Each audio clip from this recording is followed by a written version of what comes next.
At 17 minutes past 1 in the morning, on the 8th of March, 2014, a Boeing 777 crossed from Malaysian airspace out over the sea and stopped existing. No distress call, no wreckage, no explanation. 239 people were on board. 12 years and the most expensive search in the history of aviation have not found them. This is not a theory about what happened to MH370. This is only what we actually know, and where the evidence runs out. The aircraft was a Boeing 777-200ER, registration 9M-MRO. Delivered new to Malaysia Airlines in 2002, it had flown more than 50,000 hours across 12 years of service, with no serious incident in its history. By every measure, an ordinary, well-maintained airliner. In command was Captain Zahari Ahmad Shah, 52, a training captain and examiner with more than 18,000 flying hours. In the right seat, First Officer Fariq Abdul Hamid, 26, on one of his final supervised flights before qualifying on the 777. Their assignment was routine: Malaysia Airlines Flight 370, Kuala Lumpur to Beijing, an overnight departure just after midnight. 227 passengers and 12 crew. The largest group on board were Chinese citizens. The rest came from more than a dozen countries. At 42 minutes past midnight, MH370 lifted off, turned toward the South China Sea, and climbed to 35,000 feet. For 39 minutes, everything was normal. At 7 minutes past 1, the aircraft sent a routine status report through a system called ACARS, an automatic data link that radios the aircraft's condition back to the airline. It would be the last transmission it ever sent. At 19 minutes past 1, Kuala Lumpur Control handed the flight to Vietnamese airspace. The reply came back unhurried, calm, ordinary. "Good night, Malaysian 370. The voice was the captain's. It was the last anyone ever heard from MH370.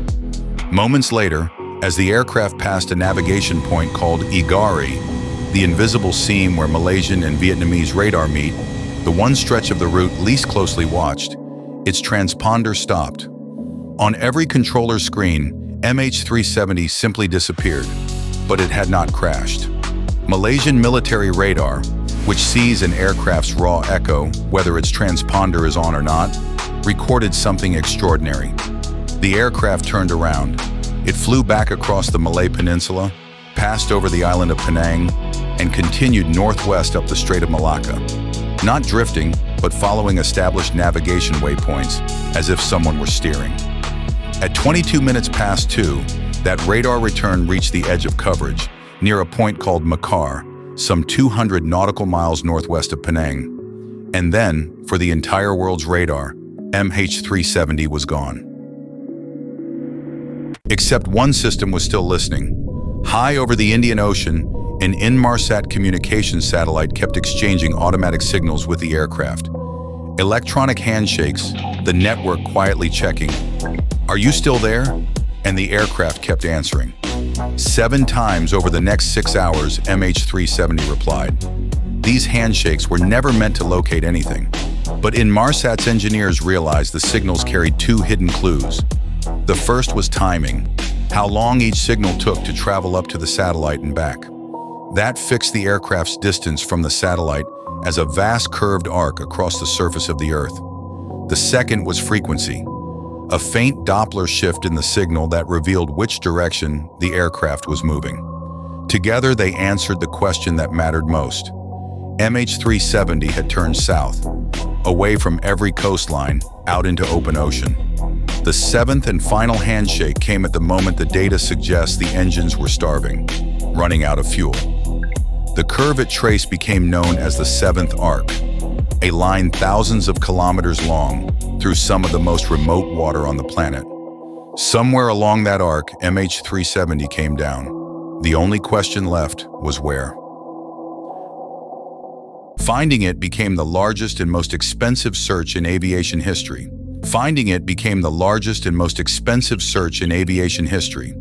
The first hunt looked in the wrong ocean entirely, the South China Sea, before the satellite analysis redirected it thousands of kilometers south. Underwater sounds detected in April of 2014, briefly thought to be the aircraft's flight recorders, turned out to be nothing. From 2014 to 2017, Australia led a sonar survey of more than 120,000 square kilometers of deep seabed, a stretch of ocean floor charted in less detail than the surface of the moon, its ridges and trenches plunging 6,000 meters into the dark. It found nothing. In 2018, the private company Ocean Infinity searched further along the arc with autonomous robots under a no-find, no-fee agreement. It too found nothing, and then the ocean returned something on its own. In July of 2015, on a beach on Réunion Island, more than 3,000 kilometers from the search zone, a piece of a wing washed ashore, a flaperon. Its internal part numbers were matched to 9M MRO. It was the first confirmed wreckage of MH370, and proof the aircraft had ended in the Indian Ocean. The colony of goose barnacles encrusting its surface told its own quiet story. This fragment had drifted, half submerged, for many months before it ever touched land. More fragments followed, in Mozambique, South Africa, Madagascar, Tanzania, Mauritius.